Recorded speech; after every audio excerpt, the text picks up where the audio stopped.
जी देहरादून से। राधा वल्लभ श्री हरिवंश महाराज जी 1 वर्ष से पहले आपसे यूट्यूब के माध्यम से जुड़ा था, तब से आपकी वाणी को निरंतर सुन रहा हूँ और शराब, सिगरेट, तंबाकू आदि सब पूर्ण रूप से त्याग दिया है।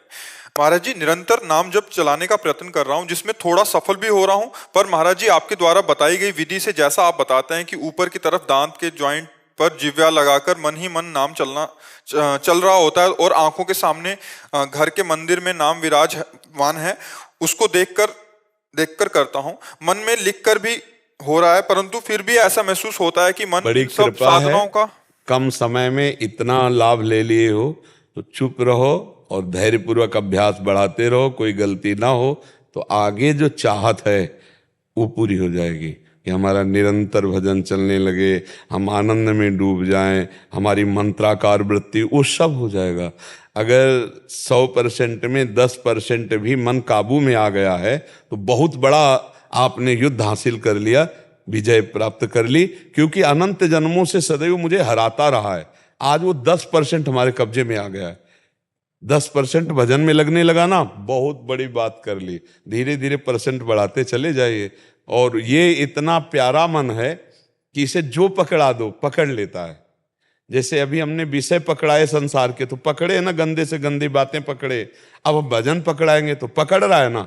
जैसे आपने 10 मिनट भजन शुरू किया, अब उस 10 मिनट में कोई आपसे आकर बात करना चाहे तो आपको बुरा लगेगा कि यार 10 मिनट तो भजन करता हूं, कम से कम चैन से 10 मिनट भजन, मतलब मन 10 मिनट के लिए राजी हो गया। तो हम धीरे धीरे उसको समय से बढ़ाते राजी करते चले जाए। फावड़ा चलाते हुए, व्यापार करते हुए, नौकरी करते हुए, धीरे धीरे अंदर ही अंदर नाम जप कर रहे हैं, बाहर से शरीर से कर्म कर रहे हैं, बहुत बढ़िया भजन हो जाएगा।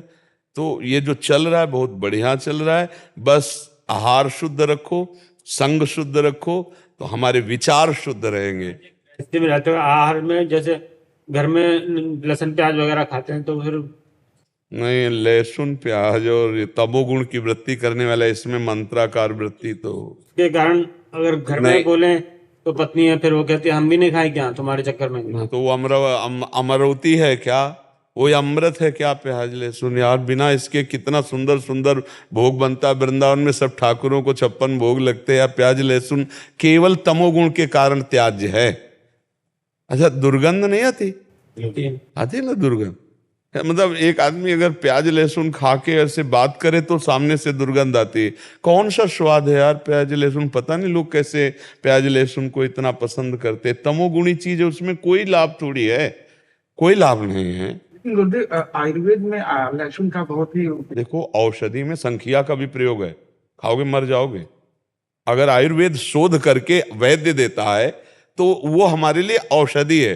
देखो बहुत सी औषधियां दूषित पदार्थों से बनती है, लेकिन दूषित पदार्थ नहीं है, उसे हम औषधि बोलते हैं। हम औषधि पा रहे हैं, अच्छा औषधि के रूप में। तो औषधि के रूप में जैसे किसी का गठिया बात है, गठिया रोग है, तो लहसुन बड़ा काम करता है।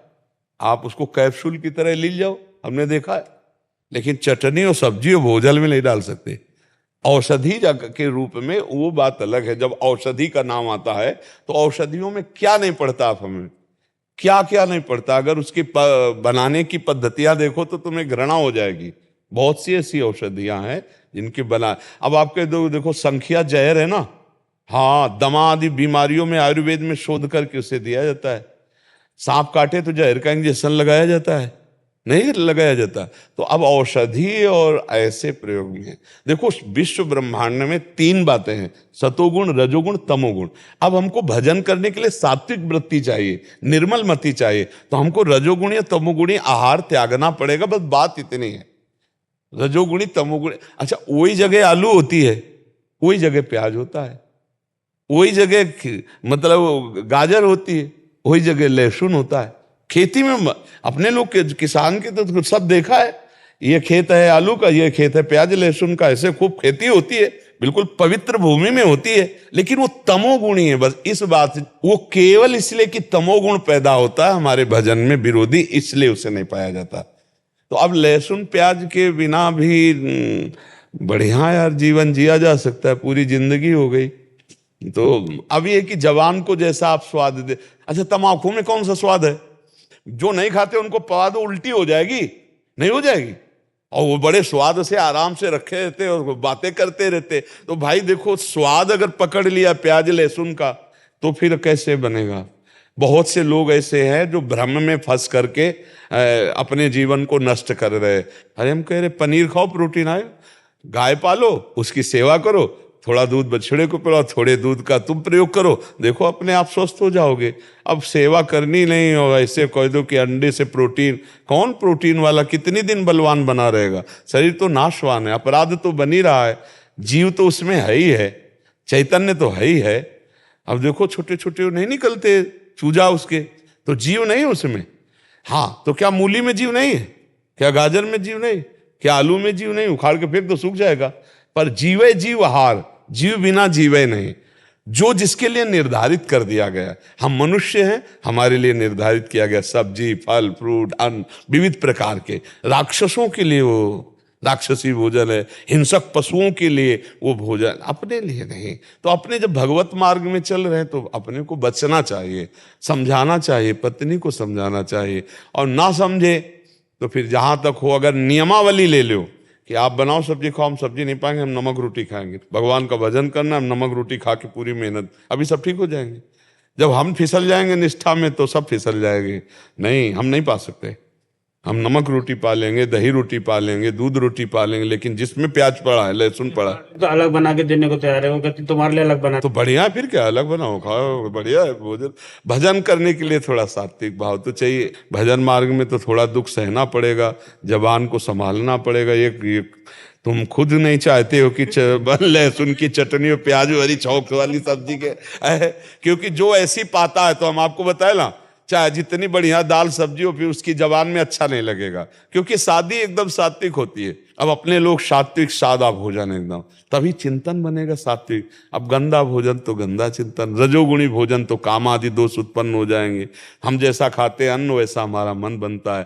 तो कोशिश करो, जैसे विद्यार्थी हैं, नौकरी पेशा वाले हैं, हम उनको ज्यादा इस बात पर जोर नहीं देते कि आप प्याज लहसुन मत खाइए। विद्यार्थी हैं, कहाँ पढ़ने जाना पड़े, नौकरी वाले हैं, कहाँ कहाँ जाना पड़े, अब आर्मी में हैं, कोई कहीं है, कोई कहीं। लेकिन यदि आप रह सकते हो तो मत खाओ।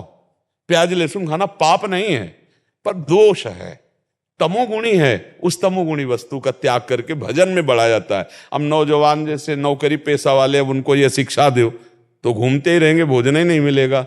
प्रायः हर जगह जहाँ भी किचन है वहाँ ये आजकल सब पड़ता है। तो इसलिए बढ़िया इतना ही है कि मांसवादी ना खाएं तो बहुत बढ़िया है, लेकिन जिनकी सुविधा है कि वो बिना खाए चल सकता है तो फिर चला लेना चाहिए। हमारी राय यही है कि अगर ऐसा आपका जीवन है कि आप बिना खाए रह सकते हैं प्याज लहसुन, तो फिर आप ऐसा करें, क्योंकि वो सात्विक है और भगवान का भोग प्याज लहसुन डालकर नहीं लगता है। और बिना भगवान का भोग लगाए हम वैष्णव जन कैसे पावे। इसलिए जो भगवान के भोग में नहीं, तो उसका हम जीवन भर के लिए त्याग करते। तो ऐसे भाव से चला जाता। हेलो दोस्तों, आप सभी को वीडियो देखने में कैसा लगा, कहाँ से देख रहे हो, कमेंट करके बताएं और चैनल को सब्सक्राइब करें और वीडियो दोस्तों के साथ शेयर करें और बेल आइकन बटन दबाना ना भूलें। चैनल को फॉलो करें, चैनल पे ऐसा वीडियो हमेशा अपलोड होता ही रहता है। पूरा वीडियो देखने के लिए बहुत बहुत धन्यवाद।